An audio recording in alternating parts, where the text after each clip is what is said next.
Well, let me then welcome everybody. Dr. Jenkins is the international chair of the UPF Universal Peace Federation and also the chair of the North America. He was going to say a few remarks, but I'll just jump in here. I'm Alan Jessen, the North American coordinator for the International Association for Peace and Economic Development, which is one of the 8 pillar organizations under the Universal Peace Federation.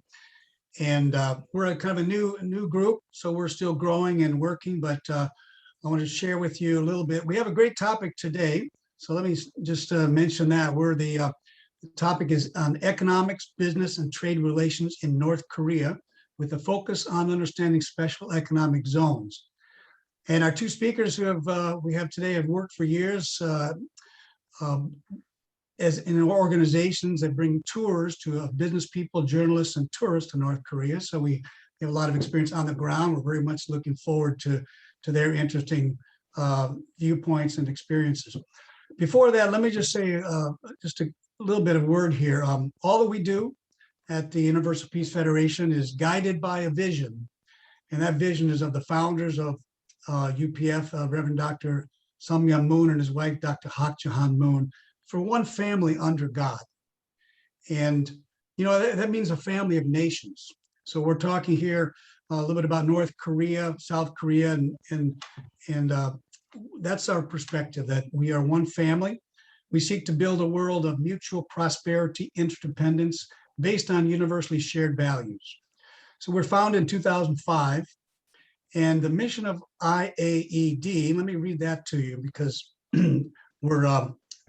we are working in the business sector to attract and develop a core of business, government, and innovative thought leaders who can collectively impact society through collaboration, education, and deepened personal relationships that lead to the creation of a global environment conducive to mutual prosperity. So I was just reflecting on this, and that deepened personal relationships is a very important key of what we do and even these webinars and meeting our speakers here today. And they've made great sacrifice to be with us.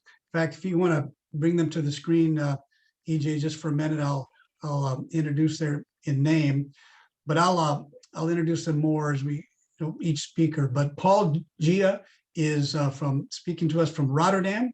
So it's at nighttime where he is. And Mr. Gareth Johnson is coming to us from Cambodia. So it's in the wee hours of the morning there. So we appreciate that, but that's the kind of commitment that we really draw from, and really appreciate that heart to work together, because that's what it will take. So let me begin and introduce you to Mr. Tjia. He is the managing director of the GPI Consultancy, and he has been active in the Dutch IT sector for more than 25 years. Besides a study in information technology, he studied cultural anthropology in Amsterdam, where he graduated on research on the Indian software industry. He founded GPI Consultancy in 1995, a firm working in the field of international outsourcing. Paul has contacts with companies in many parts of the world. His business contacts with North Korea began in 1997, and his first visit took place in 2006. He now organizes business missions to this country on a regular basis. He also arranges dedicated tours for journalists, academics to North Korea. His last visit was in 2019. So, Paul, for the next 15 minutes or so, the floor is yours. Thank you for joining us and sharing. Yeah, thank you, Alan, for introducing me, and also thank you for inviting me for this webinar. Since your organization, IAED, and also the Universal Peace Federation is based in the United States for this event, I thought it would be interesting to give you a number of examples of business opportunities with North Korea, but based from a Dutch perspective. For the United States, Americans are not allowed to visit North Korea. It is not allowed by the US government, and it is not allowed to do business with North Korea. On the other hand, in the Netherlands, we are allowed to travel to North Korea and we are allowed to do business with North Korea. And although the Netherlands is a very small country, I can give you quite a number of examples of Dutch-North Korean business activity. During my travels, I made some photographs and I will use PowerPoint to show you some pictures.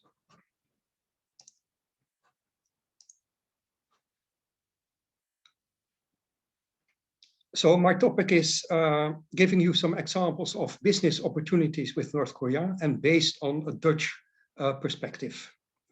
And although the Netherlands is a small country, there are some well-known Dutch brands, some Dutch global brands, well-known all around the world. Maybe Heineken is one of the best known brands. And for a long time already, you can see Heineken beer also in North Korean restaurants or supermarkets.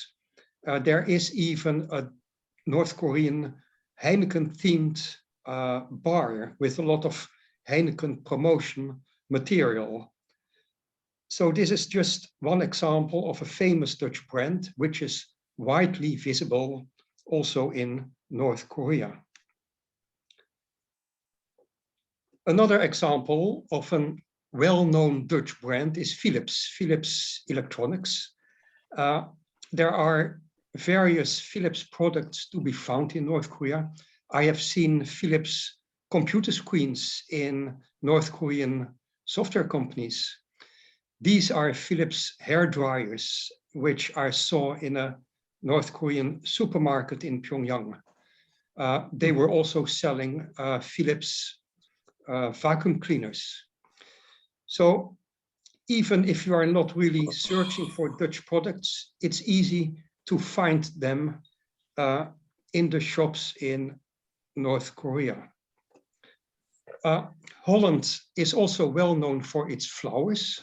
Many tourists who will visit the Netherlands, they will see the tulips, for example, in the Netherlands.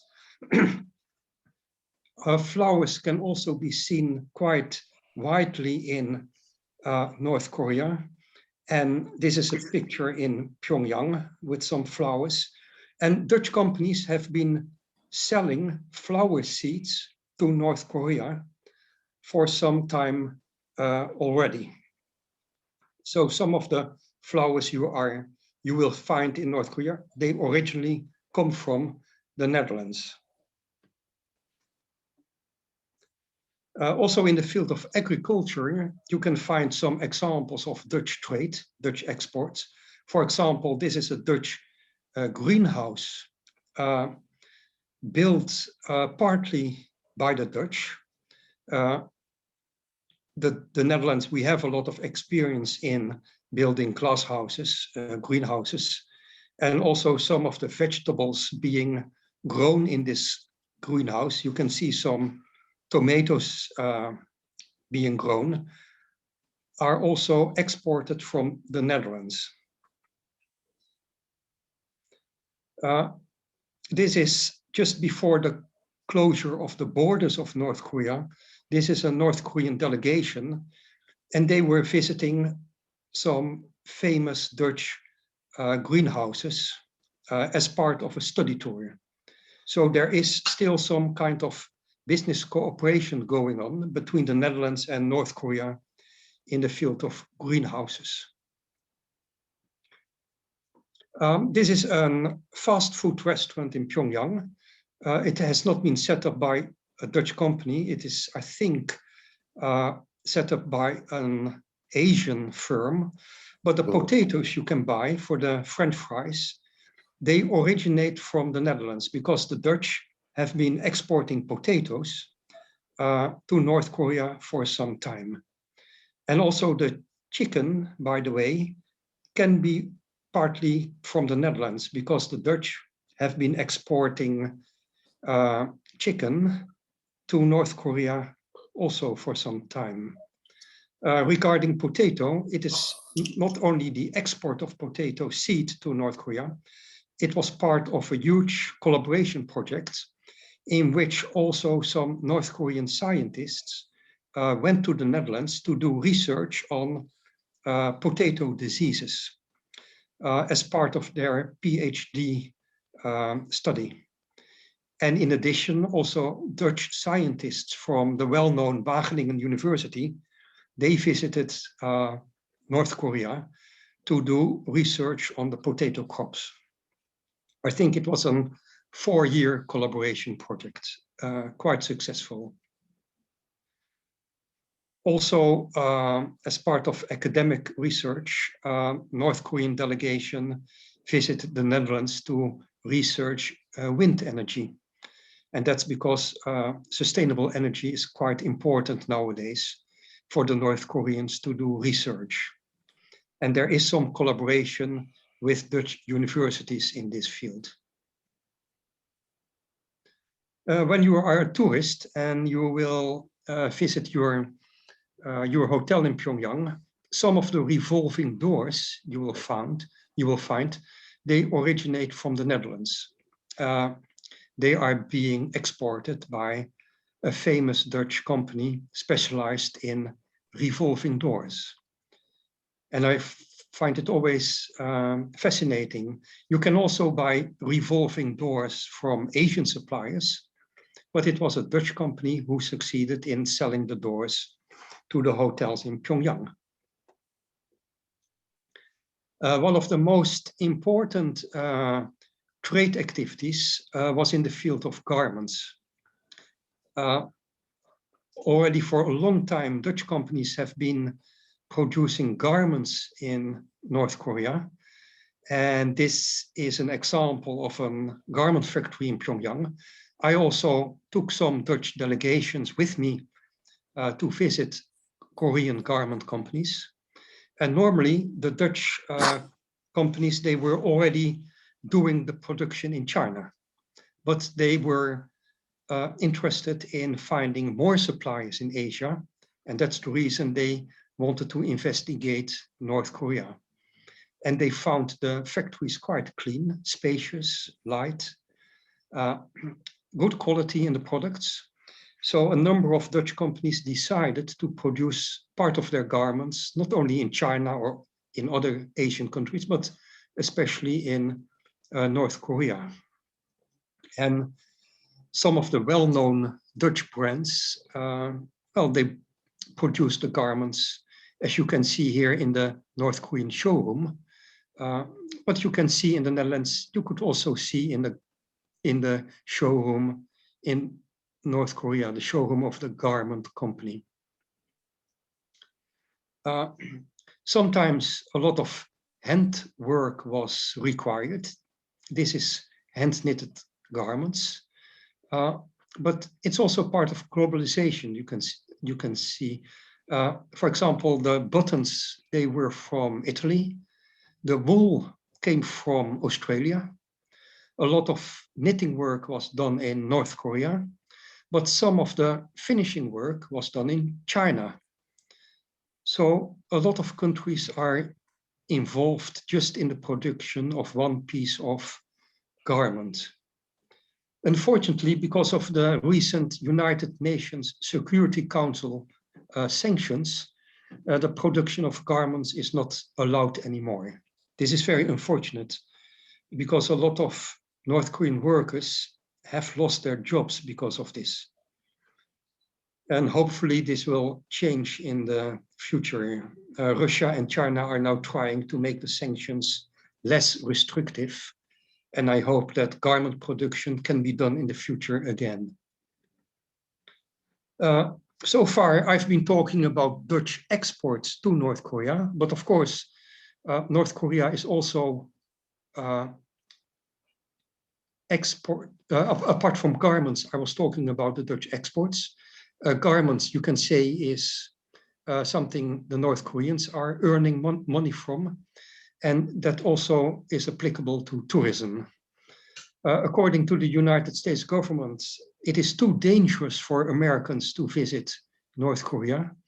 That's not how we think about traveling to North Korea. We think it is a safe destination. And you can even see some groups of elderly, senior participants traveling to North Korea. You do not need to be young and adventurous to go to the North. But if you are, as you know, we like to bicycle in the Netherlands. There are about 5 or 6 Dutch travel agencies already organizing trips to North Korea. And if you want, you can do some cycling in North Korea as well. Another product which North Korea is exporting is in the field of hair products. And then we can talk about wigs or eyelashes. Personally, I do not have much experience with this field of exports, but it is something which is being done by Dutch companies. Some Dutch business persons are importing stamps from North Korea. North Korea has a quite active stamp industry. The Korean Stamp Corporation even has its own website. On this picture, you can see a number of stamps related to the Netherlands. For example, Dutch football players or Dutch sport persons. And it is a niche market, but there are also some stamp shops in the Netherlands where you can visit and buy stamps on the spot. A few Dutch entrepreneurs are buying North Korean art, for example, North Korean paintings, not only as, let's say, collectioners, but also from an investment point of view. They expect to make profit in the future by selling North Korean paintings. And sometimes they give the paintings, they lend the paintings to Dutch museums. And this is a picture from a recent exposition of North Korean paintings from one of the Dutch museums. The Pyongyang Circus is quite famous, and also in the Netherlands. So every winter there is, in a huge theater in Amsterdam, a winter circus festival. And sometimes they invite North Korean acrobats to perform in the Netherlands. And they are also quite famous now because of the high quality of their performance. Unfortunately, this restaurant does not exist anymore, but a few years ago, we had a North Korean restaurant in Amsterdam. It was a kind of joint venture with a Dutch company, and the cooks and the waitresses, they came from North Korea. North Korea does have a number of international restaurant chains. I think in Cambodia or China, there are quite a few North Korean restaurants owned by North Korea.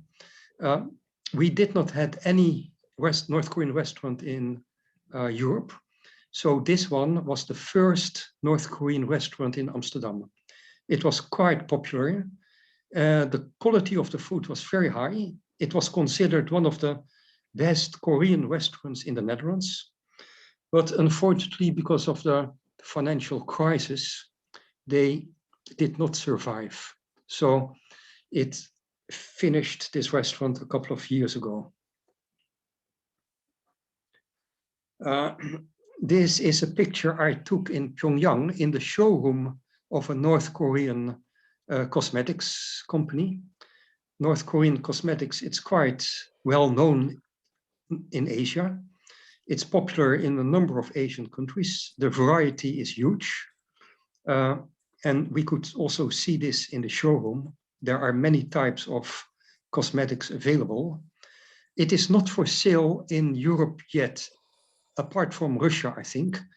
And a Dutch company is now preparing the sale of North Korean cosmetics in the Netherlands. It will be sold online in the beginning. And this is one of the newest products the Dutch companies are now thinking of. So far, it has not been available. Personally, I'm mainly dealing with IT outsourcing. That's my line of business. I'm dealing with a lot of countries, by the way. India is one of the most important destinations. But North Korea is a potential outsourcing destination. There are a lot of IT companies, very big ones, but also smaller ones, such as this company.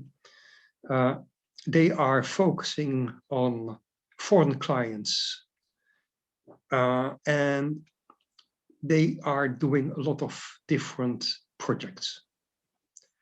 So Dutch companies, but also companies from other countries have been using the North Koreans, for example, to develop websites or mobile applications. It's also possible to use the North Koreans to make very complicated technical software. And I have used a picture of a Samsung phone because in the past, the relations between North and South Korea were better than nowadays. And at that time, Samsung company even outsourced some of the technical software to be used inside the Samsung phones to a software company in North Korea. It is an indication of the high quality of the North Korean software companies. A Dutch company also made, for example, their computer games in North Korea. The North Koreans already have a lot of experience in making computer games.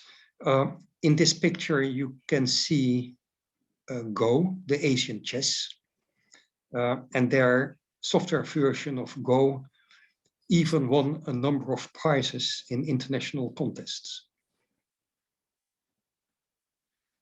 And then in the field of IT work, IT-related work, you can make animation in North Korea.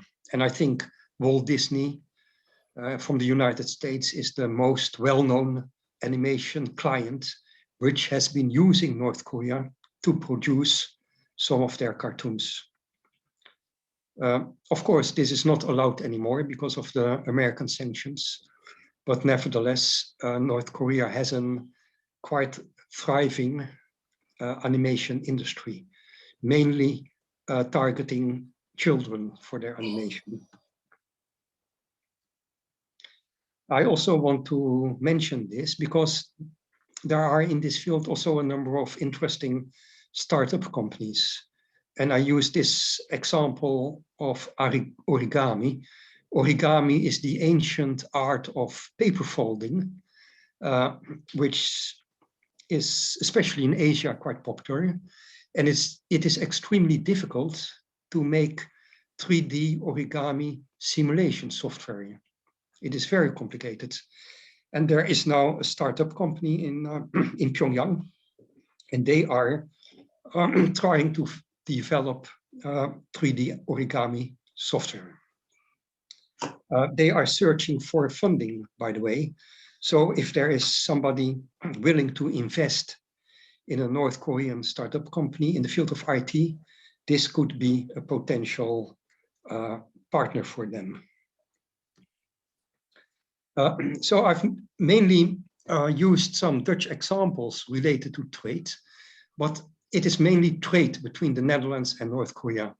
There are not really huge investments in the sense of building an own factory involved. If you want to build your own factory, then we are talking about the special economic zones. I did visit one of those economic zones in the border region between North and South Korea, Kaesong.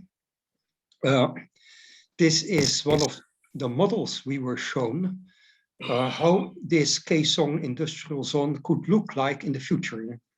At that time, only the left part was being built. So it was just a projection how it could look like in the future. But it was impressive. Even what was already built was quite huge.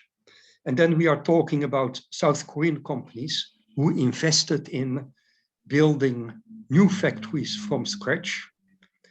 The South Korean companies, they did also send out South Korean managers to oversee the work. The workers were mainly from North Korea. And in this picture, they were working in an electric cable factory in which cables were being produced to be used in, let's say, refrigerators and other electronic products. I think around 40,000 North Korean workers were employed in the Kaesong industrial zone. Unfortunately, South Korea, because of political reasons, decided to shut down this economic zone. Again, losing employment for a lot of North Korean workers. This is another economic zone, the Bonsan tourism zone. We did visit Bonsan during my last mission, and we could already see the new buildings in the distance.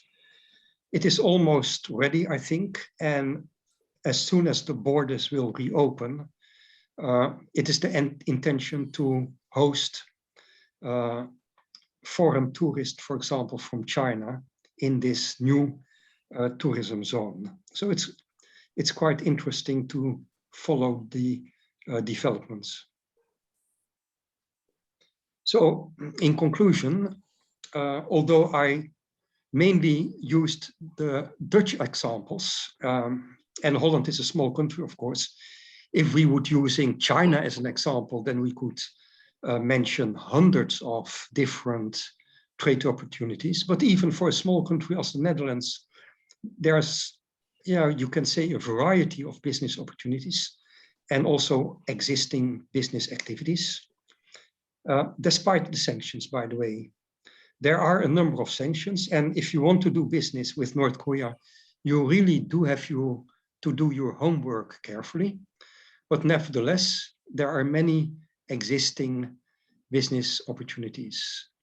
However, you have to do your homework carefully. That also means trying to take a personal visit to North Korea and to meet the North Korean companies and your potential partners on site.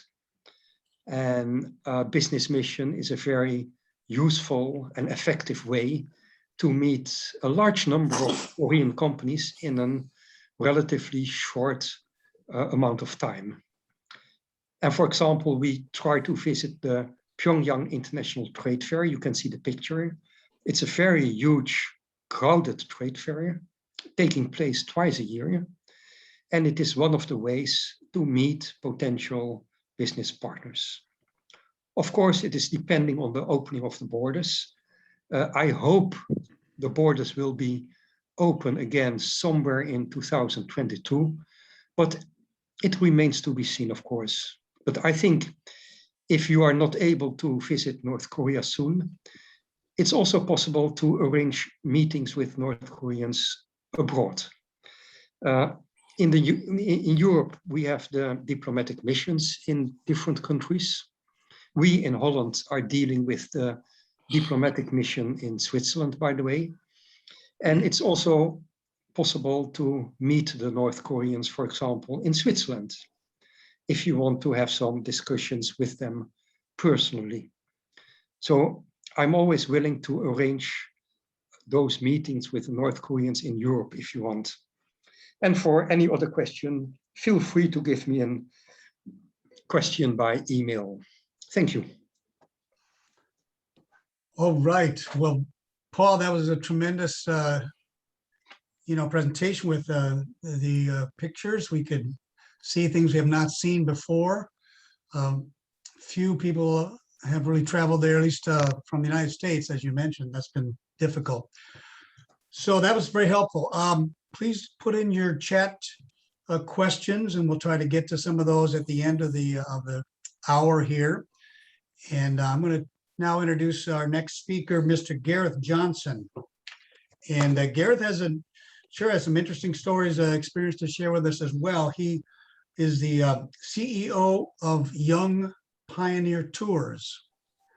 And he founded this company in 1995 to facilitate travel to North Korea and other difficult to reach destinations. So I'm sure he has many interesting background stories he could share.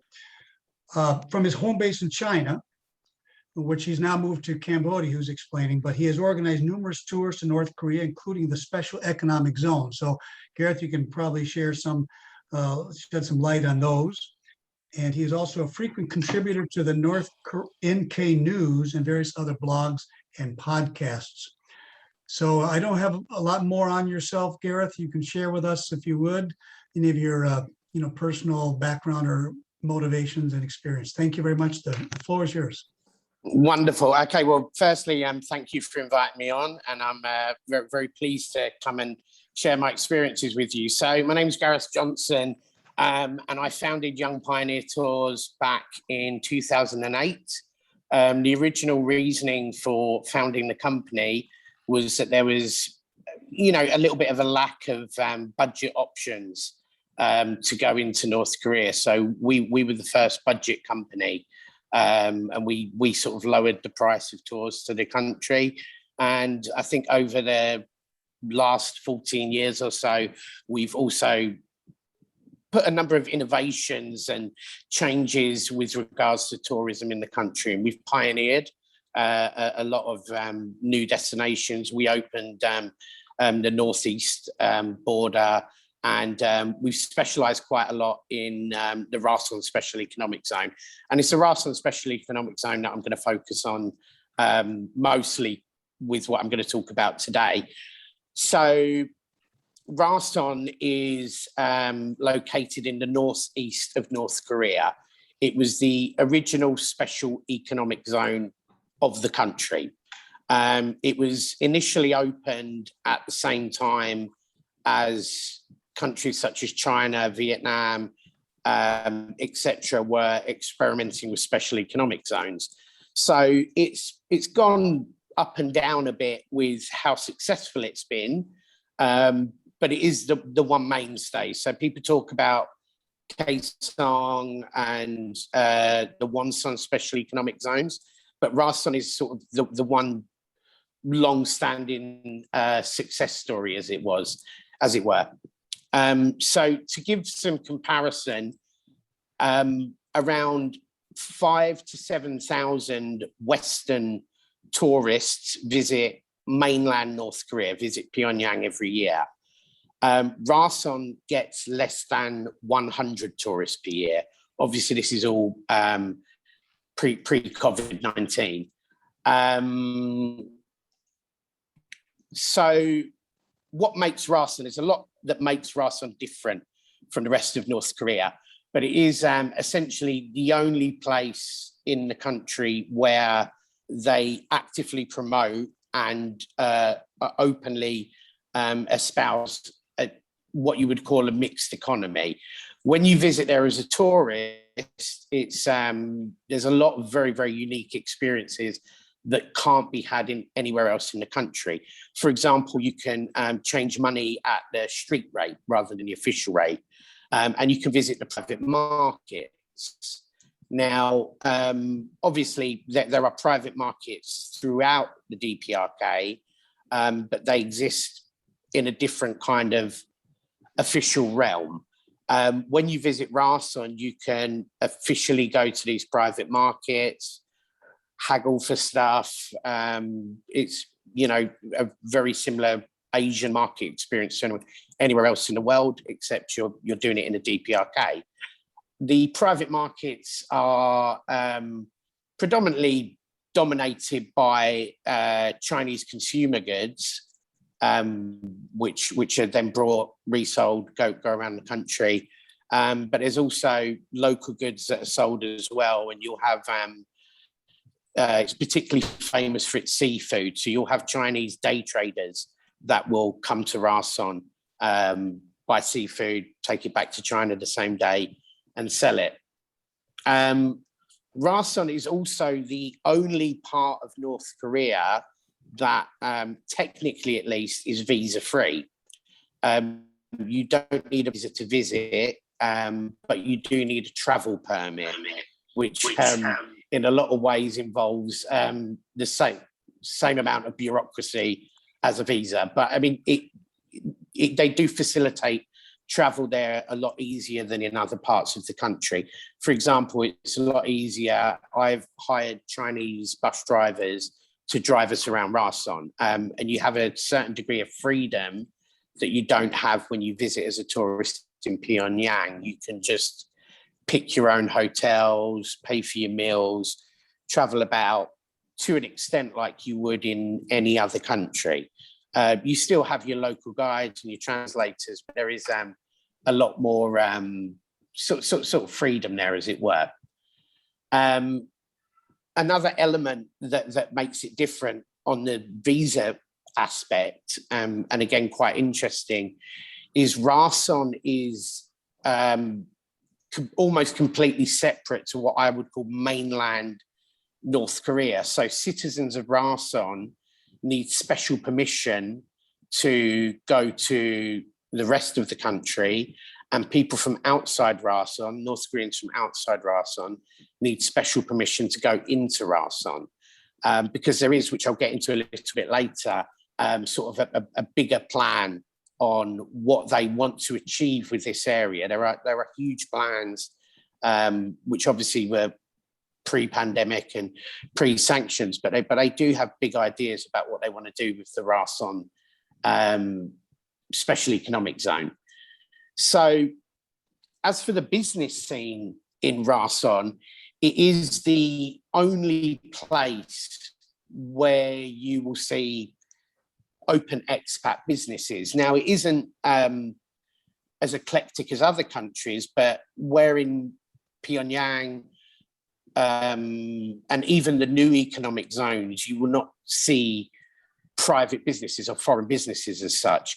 In Rason, you will see Chinese shops. You'll see quite a lot of Chinese people doing business there.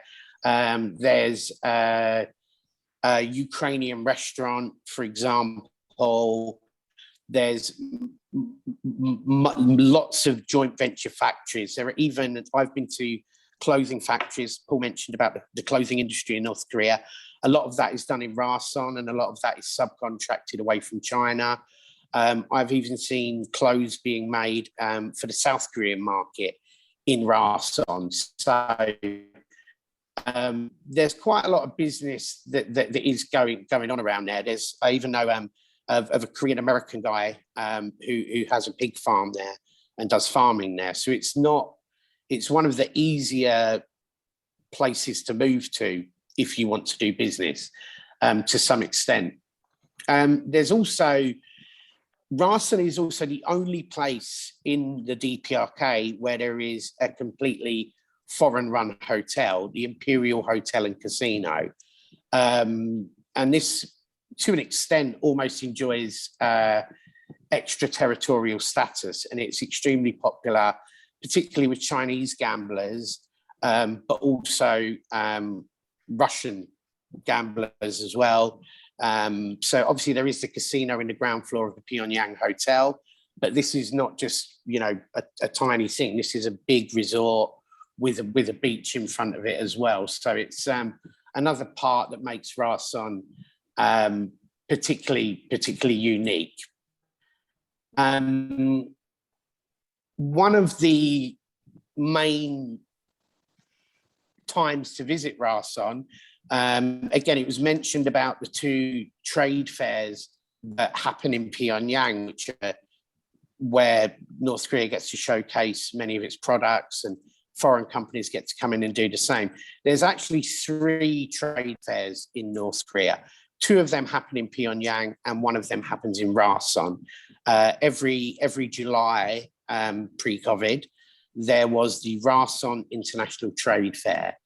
And this was something we would host a tour for every year. And it was a great chance to see what businesses were active in the zone, businesses that were trying to, showcase products there. And it also was a great place to see what North Korean products were available. And it was very, very popular and very bustling. And and North Korea got a chance to showcase its products. And it also acted as a way for North Koreans to get access to sort of consumer goods. There was a very heavy Chinese presence there, and to a smaller extent, Russian and Ukrainian as well. Now, obviously, again, this is something we hope we will be running tours to again. But visiting the Rason trade fair in August, when we go, it's also an excellent time to meet North Koreans, meet the people that run the economic side of the Rason economic zone, and talk to about their plans and what investments they're looking for. As I mentioned before, they've got grand plans for Rason. Currently, I think there's around 100,000 people that live there, but they have a 10-year plan to have 800,000 people living there from different countries, and for this to be the main economic hub for the country.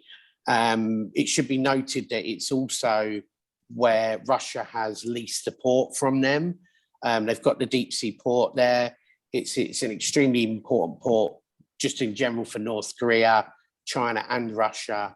And then obviously there's all the different business concerns that Russia and China have currently.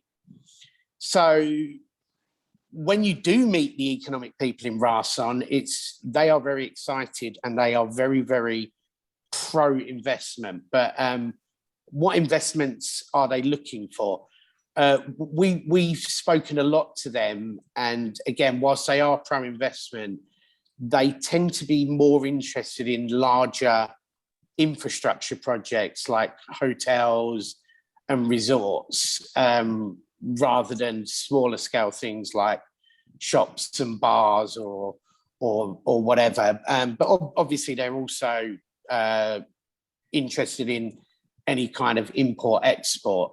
What we are hoping is that they will, once the country opens again, there might be more opportunity for people to come in with smaller investments rather than having to do kind of huge projects, as it were.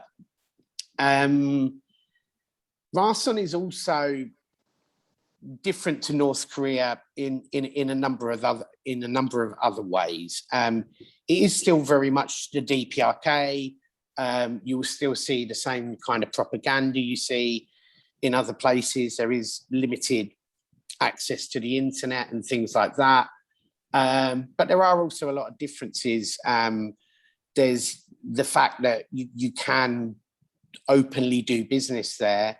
And there's even, it's the one place in the country where there is houses being built for sale, and there is an actual kind of real estate market in Rason. So and it's the only other place, again, aside from Pyongyang, where there is kind of an expat scene, and there are a lot of foreigners there regularly doing business.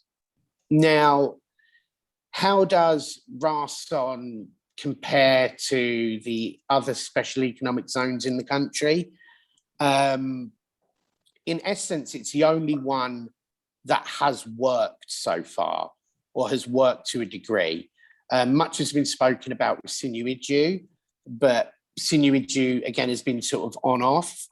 As Paul brought up before, there's the Bonsan special tourist zone, there's the Mount Kumgang special tourist zone, but these have yet to have any kind of amount of foreign investment come into them. And then obviously you have Kaesong. Kaesong is an intra-Korean thing, so it isn't open for investors from other places. With regards to the North Korean view on what happened with Kaesong, at least the ones I spoke to, they're very, very pragmatic about it. They don't feel that it's their fault. And with any business such as Kaesong or the Mount Kumgang Special Tourist Zone, they would like it to be open, and they would like for the employment to come back. And obviously, a lot of that boils back down to sanctions and how trade relations are. As for what is the future of the Rason Special Economic Zone, and as for what is the potential of this Rason Special Economic Zone, unfortunately, everything at the moment with regards to investments and potential is linked back to sanctions in the country. With so much ambiguity about what is and isn't sanctioned, it's hard to see how one could progress whilst there are such punitive sanctions in place at the moment.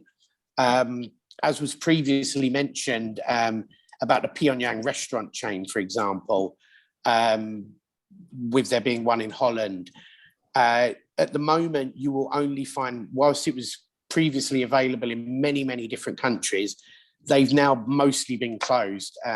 Cambodia had 4 or 5 restaurants. They've all been closed, and this is all related to sanctions. So sanctions have gone to such a level now where North Korea can't open restaurants in other countries.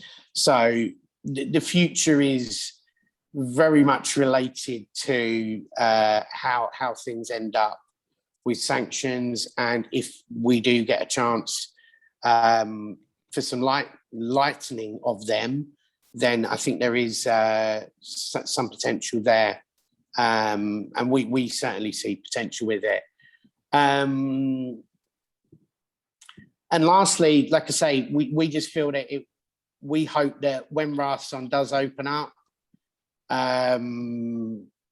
there's a little bit more of a detente with everything, the sanctions lighten, and there are opportunities for smaller investors rather than just big projects. At the moment, quite a lot of the way things are looked at in the special economic zones of North Korea are top down. So they want the big investments to trickle down rather than letting smaller investors and smaller projects come in.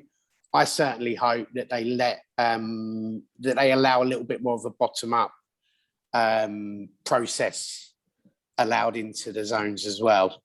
And then I think there's a potential for it. And that is my piece on Rason. Okay, my goodness, we have learned a lot here today. Thank you, Gareth. Appreciate that.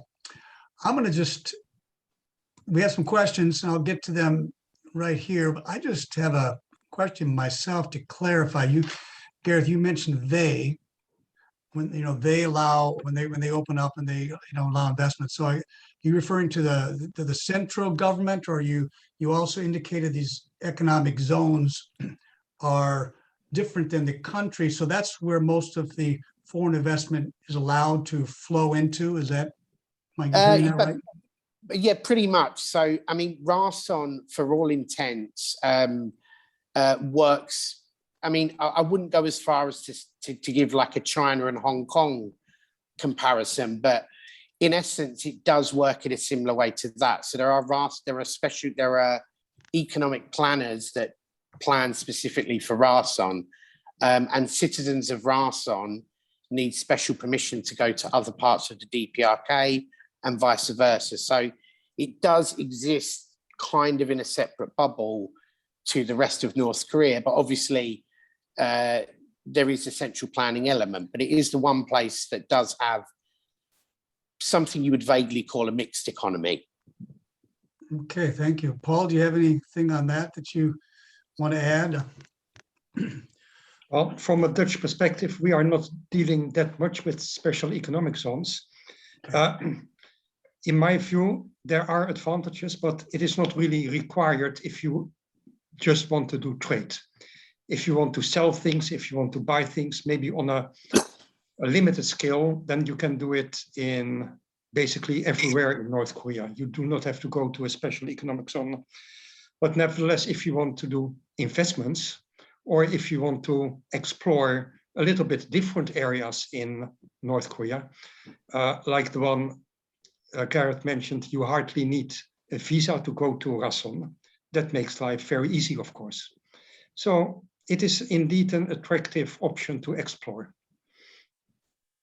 Okay, I have a question here that came in it's a long question, but it's dealing with, Paul, and this is addressed to you, Paul. It's dealing with understanding how Dutch, trading and foreign companies can deal with North Korea in terms of financing and working with banks. How are you handling payment to the DPRK companies in a way that is allowed?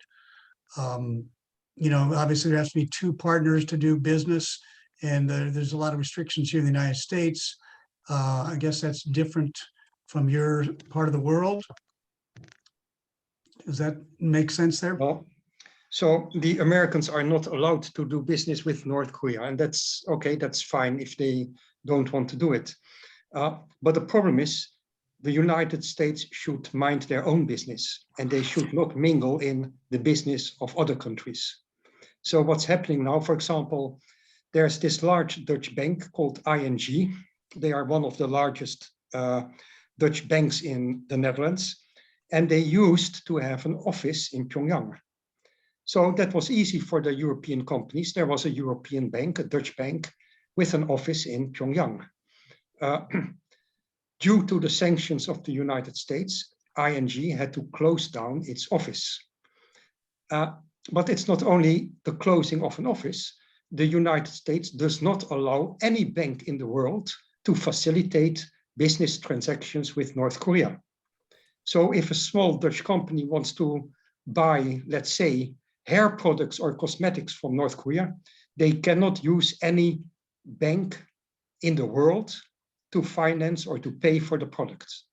And I think this is an example of how the Americans are misusing their power in order to disrupt any trade with countries the United States does not like.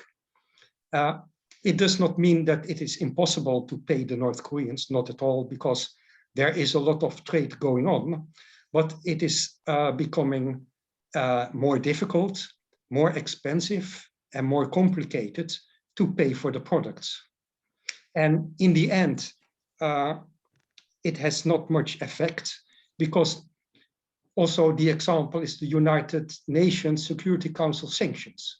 They are supposed to hinder and to hinder the development of weapons of mass destruction, especially nuclear weapons. It is not useful at all. The North Koreans are able to develop their nuclear knowledge, the nuclear power over the years, and the sanctions, they do not work at all. So also these financial sanctions, they do not have the intended effect, because business is continuing, but they only hinder legitimate business. So it's quite irritating. Yeah, okay. Thank you for sharing that. Appreciate that. We have a question here that says, is it accurate? Let me make sure. Yep. Is it accurate to say that the Rason Special Economic Zone is a cordoned off area where North Korea can practice capitalism, even if they call it socialism with North Korean characteristics, to paraphrase the PRC terms? Is there unofficial leakage of goods from Rason to the surrounding, more impoverished areas? I mean, it's not. There's no, North Korea aren't trying to hide what it is. I mean, there's when you're in Rason, there's a special bookstore where you can buy the economic constitution of Rason. You can read about the economic laws of opening companies there. And when you do a guided tour there, they are very open about, the policies there. To say, to compare it to, socialism with North Korean characteristics, to compare it with the Chinese way, it is still a lot more centrally planned than China when it first opened up. It is not quite the same. It's not open. It's open for foreign investment. There are a lot of joint venture factories. There's more capitalism there, but it is still very much socialist. Now, as to do the goods spread to the more to the other regions of the country, yeah, absolutely. I mean, it's a trade route as well. Rason directly borders Russia, so it's also has two borders with China as well. So stuff comes into Rason, but it also spreads thus throughout the country. I mean, there are, as I said, it's no secret there are private markets throughout the country. So goods get around the country, not necessarily just from Rason, but from other ports and other means as well. There is still, an acknowledged private economy throughout the nation. All right. Thank you. I've read where, due to the Chinese yuan and American dollars kind of becoming more prevalent or flowing in the markets, probably other foreign currency too, that due to international business and trade, that Chairman Kim has expressed some concern about losing control of the North Korean won. So I'm wondering if you have any thoughts on the banking situation in North Korea, and if money, if that has been changing over the years. Paul, do you have any thoughts on that at all? Well, as a foreigner, we can pay in different currencies, of course. Normally, myself, I pay in euro. Also, dollar and the yuan are widely being used. So for foreigners, I don't think it is a problem. What I did read on the internet, that because of COVID, the borders are closed. That means there are no or hardly any imports coming into North Korea. And that means the value of foreign currency might be not that high as it was in the past, because you cannot do anything with it. But normally we use the euro for our daily expenses. Okay. I mean, I would add as well that there's most socialist countries have always had a hard currency that they rely on, and North Korea is no different to that. Yes. All right. Trying to see here if there's any further questions. I guess there is a question about the quality of the products and services, but I think, Paul, you seem to indicate that the quality from what you've seen is standard and high.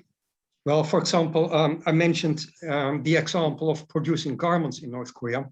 The Dutch garment producers, the Dutch garment companies, they do have a lot of experience already in Asia, for example, in China and Bangladesh. So they are quite familiar with the way how to produce garments, and also what are the challenges in the issue of quality. And of course, quality must be it must be the highest quality, of course. Otherwise, it makes no sense to go to any other country. So these Dutch companies, they were quite experienced, but they insisted on visiting a large number of Korean garment companies. They want to make an assessment, and they want to walk around in the companies. They want to speak with the staff, with the managers, and with the employees. They want to see examples of garments, and also they bring with them some examples which they give to the garment companies to make a quick test. So in the beginning of the mission, they hand out the example garments, and then the garment companies, they must make these examples themselves. And at the second visit to the company, to the factory, they can assess the quality. And of course, sometimes they are not happy with the quality. And in other cases, they are happy. And then they select the company offering the highest level of quality. But that's the first step. Then the actual production takes place. And continuously, there will be a kind of quality assessment. Sometimes also the foreign staff is being sent to North Korea, to Pyongyang, to oversee the production process and to check on the quality on a regular basis. So it requires time and efforts. But if you do it like that, you can receive the highest level of quality in North Korea without any problem. Okay, great. The question here about the computers. Does are there high-speed servers in the DPRK, and where are they acquiring those goods and other IT services? What I mentioned also, the North Korean IT companies, the quality is quite high. For example, the education is high. We also visit North Korean universities, by the way, and when we visit the IT department or the computer departments, we can see that the level of education is comparable to, let's say, Europe or the United States. So that's not a problem. Internet is one of the main challenges. Even the companies who are having connection with the internet, the quality is not always that good. It's not always the high quality, the high speed, or the bandwidth we would like to see. It is slowly improving, by the way. I noticed it in my hotel in Pyongyang. In the past, there was no internet at all, so I was completely isolated during my stay in Pyongyang. Nowadays, I have internet in the room with a good speed, broad connection, high bandwidth, and the hotel even has Wi-Fi in the lobby. So slowly we can see some improvements, but to be honest, it would be better if the improvements would go faster. Gareth, I don't know if you have anything you want to add to that. It's your experience. Yeah, I mean, the internet situation has improved greatly. Like we have our own cell phone with data that we take on all of our tours. With regards to where our North Korea getting the technology from, most of it is from China, and the popular brands of North Korean phones, such as the Arirang phone, which is the highest quality smartphone available in North Korea. That's, it's based on Chinese and Android technology. So that's essentially where things are coming from. Okay. Just a quick little change as we kind of wrap up here. More on a personal note. Since you've traveled the country, both of you, and Gareth, maybe you're even more widely traveled, do you find feelings within the North Korean people of a longing for reunification? Is that changed over the years you've been there? Any sentiments towards that? Because that's, of course, the hope that we all have. Yeah, I mean, it's definitely North Korean government policy is reunification.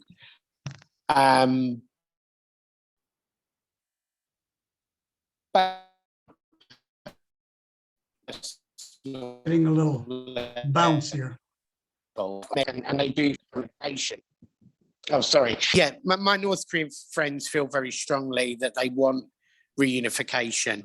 And during the recent cooling of relations, or when South Korean president visited during the mass games, North Koreans were really excited about it. And even when there's, something like the football, like the World Cup, North Koreans support South Korea, like they still see themselves as one country, and there is a definite yearning for reunification. And it's something North Koreans, I find, are more concerned about than I've found South Koreans to be generally. Paul, do you have any final thoughts on that at all? Yeah, I was in Pyongyang at the same time as the South Korean President Moon visited the city. And the North Koreans, they were quite excited to see a South Korean president visiting their country. And yes, they consider themselves as one people and as brothers and sisters. But on the other hand, there is now this, let's say, Cold War situation in which North Korea feels extremely isolated. They also feel, I think, a little bit betrayed or left apart by the South Koreans. And that's a pity, of course, but the situation is that I think they feel very isolated, and maybe we as external organizations should think about ways how we can introduce again the feeling of being part of a global community to the North Koreans instead of feeling so alone and isolated. For example, there are a lot of people with roots in South Korea living in Europe, also in the Netherlands, by the way. But I don't think they are really active in trying to connect with North Korea. It could be done. You could send, because South Koreans are not allowed to visit North Korea, but people in Europe with roots in South Korea or even North Korea, they are allowed to visit the North. Maybe UPF should take this initiative to bring persons with roots from South Korea to the North in the future. Okay. Well, thank you very much, both of you, for joining us. I'm going to bring on Michael Jenkins and Dr. Jenkins again to just wrap us up. We missed him at the beginning, Dr. Jenkins, so please give us a greeting. Thank you, Alan, and thank you to this excellent panel, Paul and Gareth. We really respect your opinions and also the thoughts that you brought forward and give us much expanded insight into North Korea. We do see that the peaceful reunification of the Korean people is possible, but we have to respect one another and have this kind of dialogue. UPF is promoting these kinds of programs where we can have divergent views from all the 6 parties that are involved with 6-party talks in the past, as well as all the nations of the world. Dialogue is really important. Respect for one another is absolutely essential. And we thank our presenters today. An excellent job. And thank you to IAED, Alan and Roger. Really great program today.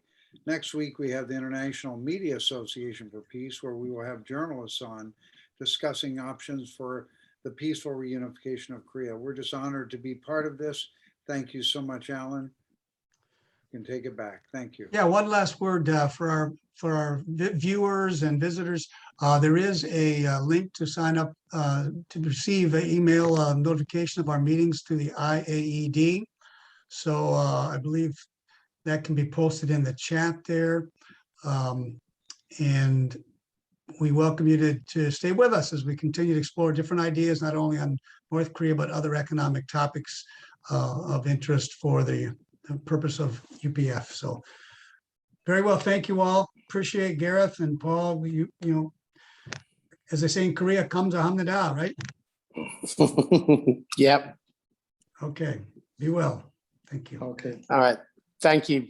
Yeah. Thank you. Bye-bye. Bye-bye. Thank you very much.